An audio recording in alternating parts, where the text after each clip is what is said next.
Hey, it's Thursday, and I wanted to share this thing I bought on Amazon that might interest you or be a good gift. That's right, this little gadget right here.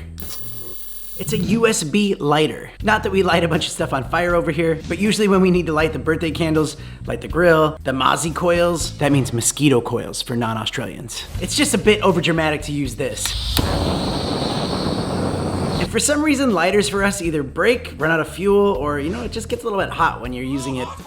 Regardless of all that, I just got this from Amazon and I really wanted to share this gadget with you guys. It's really cool. You just charge it up with USB, you turn it on, and you press this button and I have made fire! So yeah, it's super easy, it works great, and it's always fun to show your friends. Anyway, I just wanted to share this cool gadget with you guys on this 32nd Thursday. And if you want to get it, the link's down in the description. And if you don't want to get it, well, that's none of my business. Let me know if you want to see more crap that I bought on Amazon in the comments, and I'll make some more of these kind of videos. Other than that, have a great day. Got some more cool reviews coming up and other videos, and hope to see you guys on the next one.